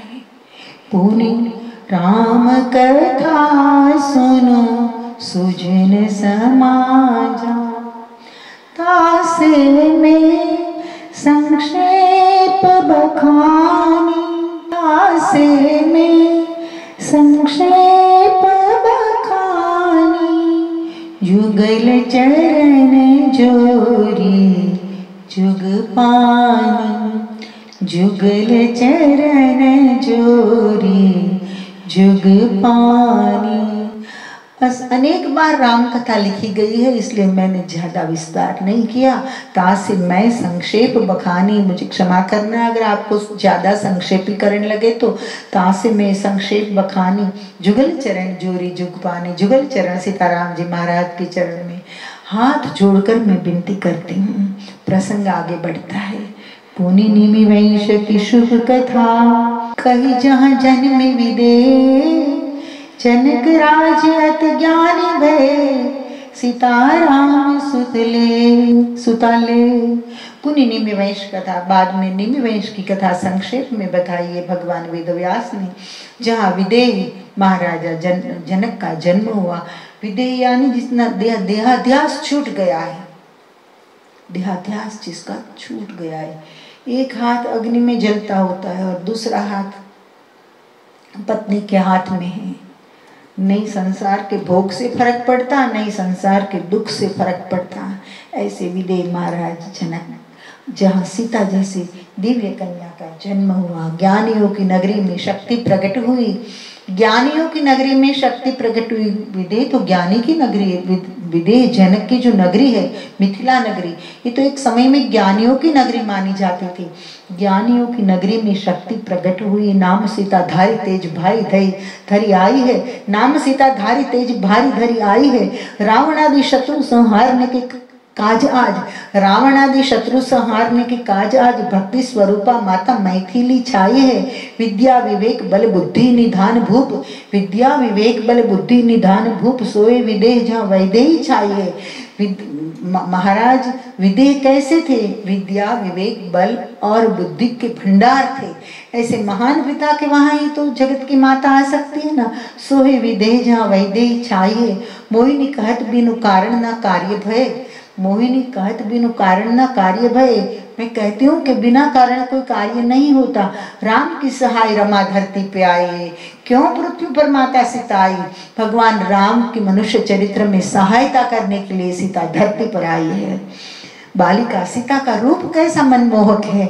छोटे छोटे अंग चली छोटी सहेली संग, छोटे छोटे अंग चली छोटी सहेली संग। छोटी मैथिली छबीली काले नैन है, छोटी मैथिली छबीली काले नैन है। छोटे कर कमलन में छोटे कंगन सोए, छोटे छोटे हाथ में छोटे छोटे कंगन है माँ के सीता जी के। छोटी मैथिली छबीली काले नैन है। छोटे कर कमलन में छोटे कंगन सोए, छोटी अंगूरी में छोटी अंगूठी है। छोटी अंगूरी में छोटे छोटे अंगूरियों में छोटे छोटे अंगूठियां माँ ने धारण किए। छोटे छोटे पैरों में नपुर झंकार छोटी, छोटे छोटे पैरों में नपुर झंकार छोटी, छोटे छोटे पैरों में नपुर झंकार छोटी। छोटी सी चुनरी से ढके काले केश है, छोटी सी चुनरी से काले केश ढके, छोटी सी चुनरी से ढके काले केश है। छोटी किशोरी छोटे हाथ में उठाई चाप, छोटी किशोरी अब महत्व की बात है, छोटी किशोरी छोटे हाथ में उठाई चाप, मोहिनी मूर्ख छोटी बात मोटी कहत, बड़ी बात बहुत बड़ी बात कह दी बिना शब्दों के माता सीता ने। क्या ये छोटी सहेली संग श्रृंगार करके सीता घूम रही है, अचानक हाथ में धनुष, जहाँ धनुष रखा गया था वहां सीता पहुंच जाती है और कोशिश करती है तो खिलौने की तरह धनुष को हाथ में उठा लेती है। हाथियों के द्वारा जब खींचाया जाए तब एक स्थान से दूसरे स्थान पर धनुष को ले जा सकते हैं, उसका स्थानांतर हो सकता है। ऐसे धनुष को खिलौने की तरह लेकर खेल रही है सीता। और महाराज जनक के पास ये बात गई, धनुष यज्ञ नृप घोषित किन्ना। समझ गए महाराज, ये साधारण कन्या नहीं है, जगत जननी है और इसके लिए साधारण पति नहीं हो सकता। जगत का नाथ ही आएंगे, मुझे यज्ञ करना है। थोड़ी सीता बड़ी होती है, धनुष यज्ञ नृप घोषित किन्ना, धनुष यज्ञ घोषित करते हैं महाराजा जनक। अनेक राजा महाराजा रावण सहित सर्व आते, श्री राम भी आते हैं और भगवान श्री राम ने धनुष्य का भंग किया। संक्षेप में कहते हैं, क्योंकि यहाँ राम कथा नहीं मुझे करनी, भागवत कथा पर भार देना है, जोर देना है और भागवत की कुछ बातें अभी काफी बाकी है, उसको भी बतानी है। तो राम उठाए भंग ते किन्ना, भगवान श्री राम ने सभा के बीच में धनुष्य भंग किया। अस जगमात पिता दो ब्याह है। जनक महाराज ने शर्त रखी थी कि प्रकट भई एक कन्या अवनीति चारु। सीता का जन्म कैसे हुआ, कैसे, इसके पीछे भी एक कथा है। रावण की मति भ्रष्ट हो गई और रावण ने कहा अपने चमचों को, चमचे ही कहेंगे, चमचों को कहा कि आप जाओ साधु संत ऋषि मुनि जितने भी रहते हैं यहाँ, उन सबके आश्रमों के पास से कर लेकर आओ। उसको बोलो अगर रहना है आश्रम में तो कर भरना पड़ेगा। और जब ये कर की बात हुई ऋषि मुनियों के पास जाकर कहते, ऋषि मुनि के हमारे पास कहाँ कर है, हम तो नगर में रहते नहीं, कुटिया में रहते हैं और जो मिलता है उसमें गुजारा कर लेते हैं। फिर भी आपके रावण को जो कर चाहिए तो हम देते हैं। सब ऋषि मुनि इकट्ठे हुए और अपने अंगुली के बुंद में से, अपनी अंगुली में से रक्त का एक एक बूंद, लोही का एक एक बूंद डालकर पूरा घड़ा भर कर दिया और कहा कि ये ले जाओ, इसमें से जो प्रकट होगा ये रावण के नाश का कारण बनेगा और ये हम दे रहे हैं, कर में हमारा रक्त दे रहे, जाओ ले जाओ, हजम कर सकता है तो कर ले। रावण डर गया। मेघनाथ ने मिथिला नगरी में इस घड़े को गाड़ दिया, लेकिन पृथ्वी सहन नहीं कर पाए, ऋषि मुनियों का रक्त था। अकाल पड़ा, बार बार अकाल, ज्ञानी राजा के दरबार में बार बार अकाल, समझ में नहीं आता है। मिथिला में तो कोई पाप हो नहीं रहा है, कोई गलत काम नहीं हो रहा है, प्रजा सुखी है, अत्याचार नहीं है किसी पर, क्यों क्यों ये सब क्या है। तो शतानंद जी ने कहा, जनक महाराज के गुरु ने, कि यज्ञ करो और अपने हाथ से पृथ्वी खोदो। सुवर्ण का हल तैयार करा के यज्ञ के लिए, यज्ञ कुंड तैयार करने के लिए जनक महाराज ने जैसे ही पहले ही प्रहार किया पृथ्वी पर, तो वो घड़े के साथ टकराया और एक दिव्य कन्या प्रकट हुई घड़े में से। तो प्रकट हुई सभा के बीच में, जब सीता स्वयंवर के लिए पूरी सभा भरी गई है, तो सभा के बीच में कहते हैं महाराज जनक के सुनिए, प्रकट भई एक कन्या अवनीति चारु, पृथ्वी में से प्रकट हुई। प्रकट भई एक कन्या अवनीति चारु, सोई मिथिलाधि राजपुत्री प्री प्राण की गुण तेज बल रूप। सीता में गुण तेज बल रूप सब कुछ था। गुण तेज बल रूप अमित अनुप्रिया के भुट्टी दिढ़ाई बात परम प्रमाण की। रसिक बिहारी शंभु चापति भारी, कोई तोलन समर्थ होई काहु बलवान की। आबे बरबीर तो चढ़ावे धनु छाबे, जशमोद हो बिछावे ब्याही झावे देव जान की। अगर किसी में ताकत हो तो मंच पर आए, धनुष चढ़ाए और ले जाए सीता को। सीता उसको वरमाला पहनाएगी। एक के बाद एक कई राजा आए, किसी से धनुष टस से मस नहीं हुआ, इधर से उधर नहीं हुआ, परंतु फिर श्री राम खड़े हुए और धनुष चढ़ा दिया। खाली चढ़ाया नहीं, धनुष का भंग कर दिया। भरे भुवन घोर कठोर रौरव विभाजित जी मार्ग चले, भरे भुवन घोर कठोर रौरव विभाजित जी मार्ग चले। चिक्कर दिग्गज डोल में गिरी लोल सागर खर भरे। सब प्रसन्न हुए, सब खुश हुए। तो ज्ञानियों की नगरी में शक्ति प्रकट हुई। नाम सीता धारी तेज भारी, नानियों की नगरी में शक्ति प्रकट भई, नाम सीताधारी तेज भारी धरी आई है। रावण आदि शत्रु संहारने के काज आज भक्ति स्वरूपा माता मैथिली छाई है। विद्या विवेक बल बुद्धि निधान भूप, सोहे विदेह जहाँ वैदेही आई है। तो दोस्तों, ये मोहिनी मूरत छोटी किशोरी छोटे हाथ से उठाई चाप, मोहिनी मूर्त छोटी बात मोटी कहते। तो बचपन से चाप उठाकर बहुत बड़ी बात कह दी, बता दिया कि अच्छे अच्छे राजा महाराजाओं की ताकत नहीं धनुष को उठाना। तो ये खिलौने की तरह खेल रहे इससे, ताकि इसको देखकर महाराजा जनक ने निर्णय लिया है कि इसका पति कम से कम इतने समान तो शक्तिवान होना चाहिए। और धनुष यज्ञ रूप घोषित किन्ना, राम उठाए भंग ते किन्ना। भगवान राम ने धनुष का भंग किया। अच्छा, जगमात पिता दो ब्याहे, सर्व सृष्टि मंगल गीत गाए। जगत के माता पिता का विवाह हुआ और सृष्टि में सर्व मंगल गीत गाने लगे। पिता प्रेम प्रणवश गए वन में। प्रसंग आगे बढ़ता है। भागवत में 24 अवतार की कथा है, इसीलिए मैंने बहुत पहले कहा था कि हम जल्दी दशम स्कंद लेकर कृष्ण की बातें नहीं करना चाहते। 24 अवतार की कथाएं, थोड़ा हर एक अवतार की कथा को न्याय हो, ऐसा मेरा प्रयास है, इसलिए मैं ये सब बोल रही हूँ। तो दोस्तों, पिता प्रेम प्रणवश गए वन में। श्री राम पिता के प्रण के वजह से वन में गए। साध्वी सीता संग सुख हर क्षण में। साध्वी सीता भी साथ में गई और लक्ष्मण तो हट करके साथ में गए।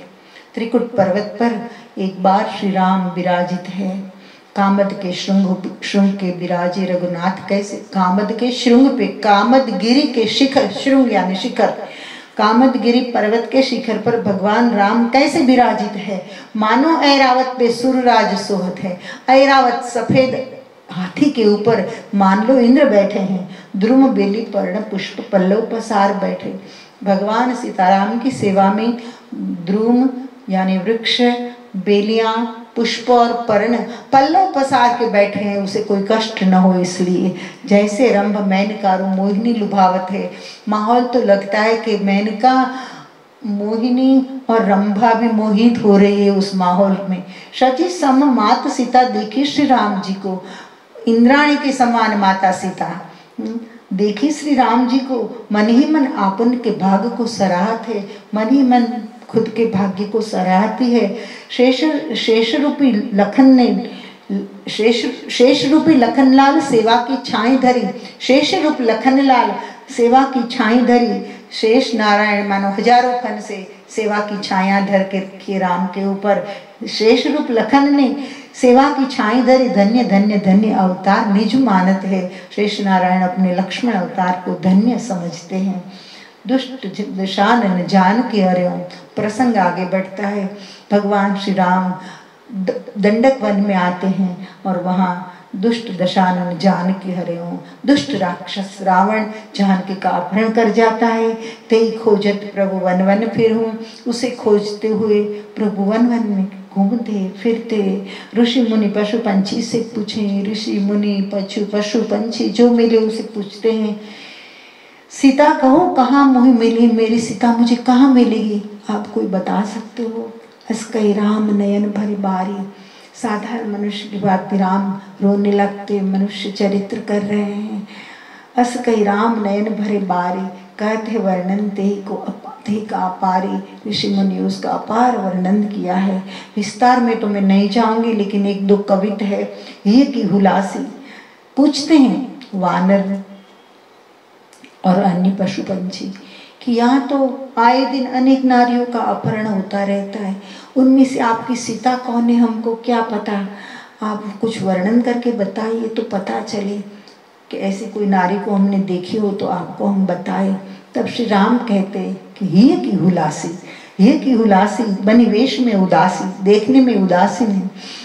ये की हुलासी बनी वेश में उदासी। शयन में विलासी और चरणों में दासी है। शयन में विलासी और चरणों में दासी है। मिथिला की वासी निह नयनन की प्यासी। मिथिला की वासी निह मेरे आंखों में प्रेम देखने के लिए हमेशा वो प्यासी रहती है और उसका दर्शन करती रहती थी।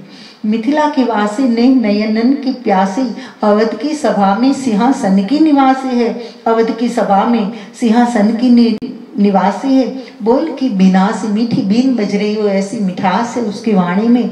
बोल की बिनासी और नजर में मिनासी, ऐसी है जानकी पावन जो काशी है, ऐसी है जानकी पावन जो काशी है। मोहिनी सीता को मेरी देखी तो दिखाओ मुझे, मोहिनी सीता को मेरी देखी तो दिखाओ मुझे। जनक दुलारी मेरी प्यारी बनवासी है, जनक दुलारी मेरी प्यारी बनवासी है।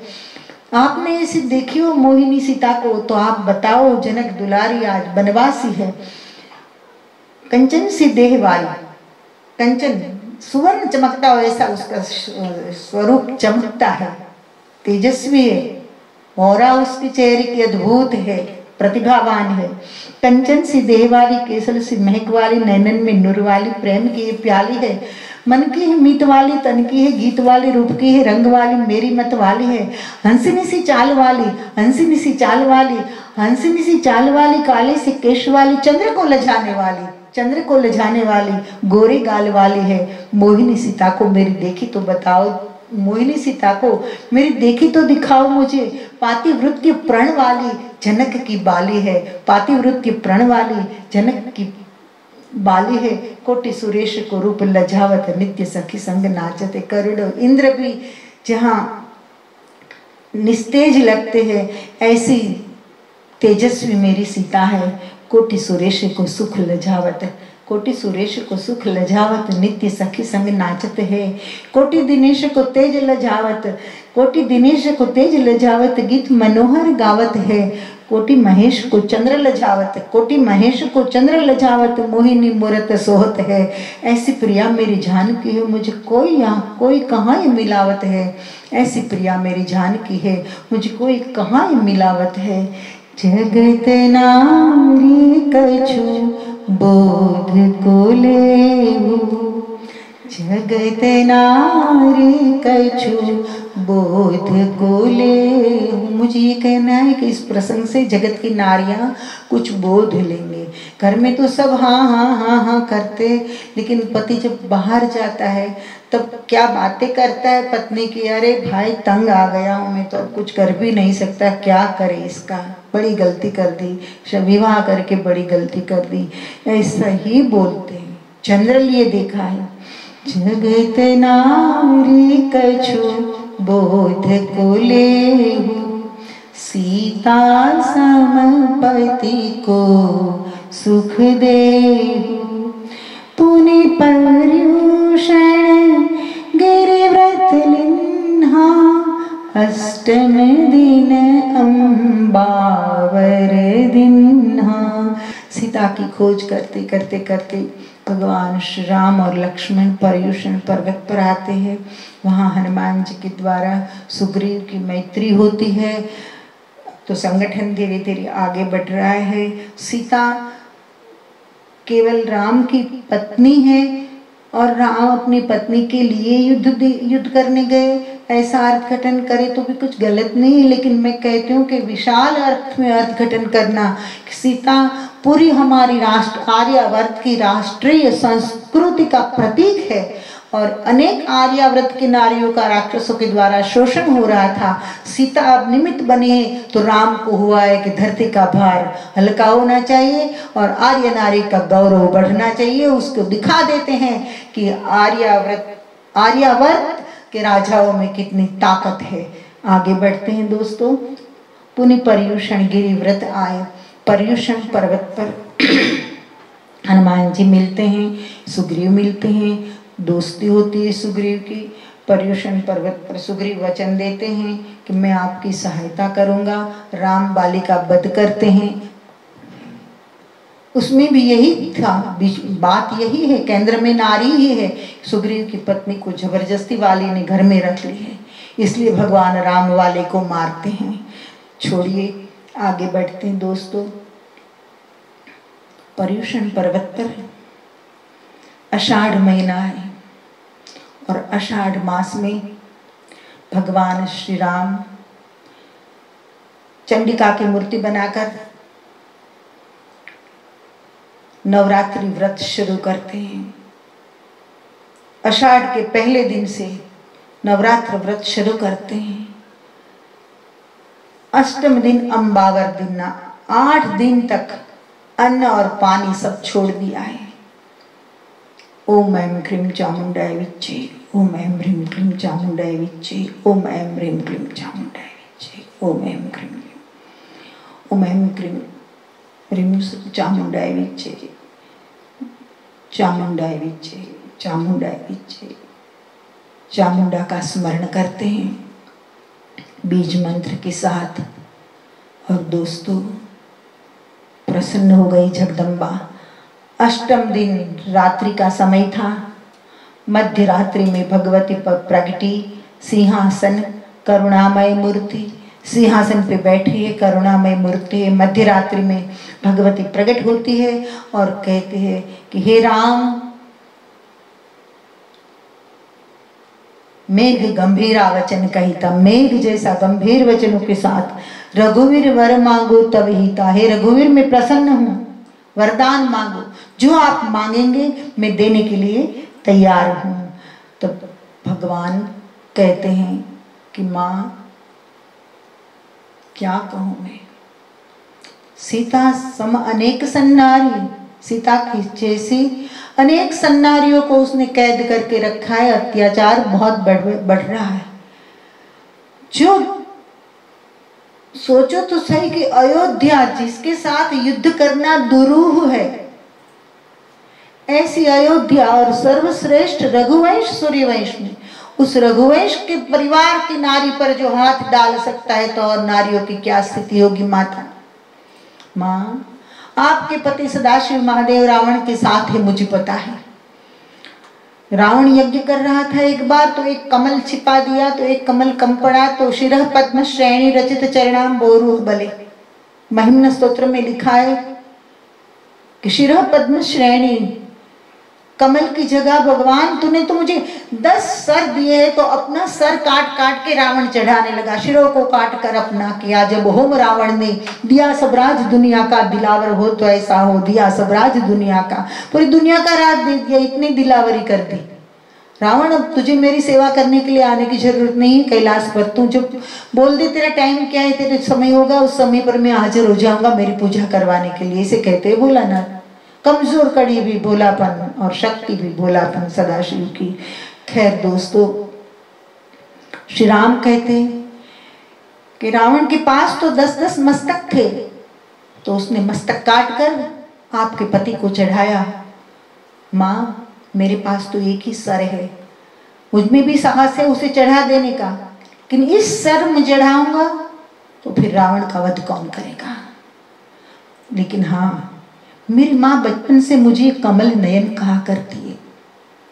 कमल नयन, राम के नेत्र कमल जैसे थे, तो 2 नेत्र जो है मेरे पास, मैं उसमें से एक नेत्र कमल चढ़ाऊंगा। ऐसा कह के जैसे भगवान कटार खींचकर अपनी आंख निकालने जाते, जगदम्बा ने हाथ पकड़ लिया। बस रघुवीर, धन्य है बेटा, धन्य है। हे रघुवीर, आप युद्ध की तैयारी करो, मेरा आशीर्वाद है आपकी विजय होगी।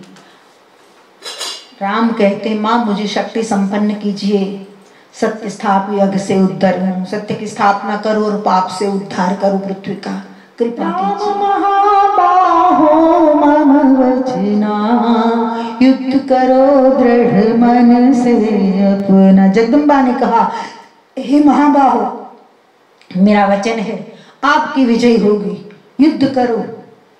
मेरा दृढ़ मन से, मेरी आत्मा कह रही है आपकी विजय होगी, युद्ध करो दृढ़ मन से। अपने मन को दृढ़ रख के आप युद्ध का आरंभ करो। वानर देवी शक्ति युक्त भयो, वानर देवी शक्ति से युक्त बनेंगे। रावण सैन्य नाश सब करो, रावण की सारे सैन्य का वानरों द्वारा नाश होगा।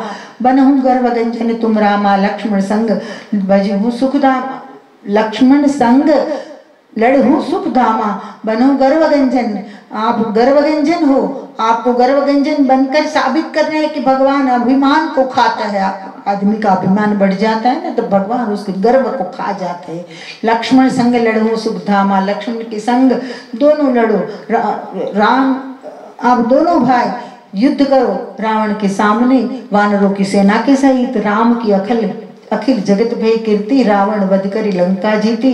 राम की अखिल जगत कीर्ति भई, घोर युद्ध भया, भयानक युद्ध। रक्त की नदियां बहने लगी, चारों ओर मारो मारो की पुकार हो रही है, और अंत में श्री राम ने रावण का वध किया। संक्षेप में आगे बढ़ रहे हूँ दोस्तों। पृथ्वी पर धर्म की स्थापना हुई, आकाश में से पुष्प की वृष्टि हुई, और सीताराम लक्ष्मण तीनों वापस आते हैं अयोध्या में। अयोध्या के लोग उसका स्वागत करते हैं, प्रार्थना करते हैं, स्तुति करते हैं। प्रसंग आगे बढ़ता है। चंद्रवंश की कथा। पुनि चंद्रवंश कथा सुना, विविध चरित्र दिव्य मुनि गावा। विविध रूप से ऋषि मुनियों ने दिव्य चरित्रों को गाया है। अब चंद्रवंश की संक्षेप कथा सुनाती हूँ मैं। ब्रह्मा के अत्रि, अत्रि के चंद्र, चंद्र के बुध, उसके पुररवा, उसके गाधी और गाधी के पुत्र जमदग्नि, और जमदग्नि के वहां भगवान परशुराम का जन्म। बोलिए श्री परशुराम भगवान की जय। कर्मे नित्य परशुधारे, नित्य कर्मे परशु धारण करते थे।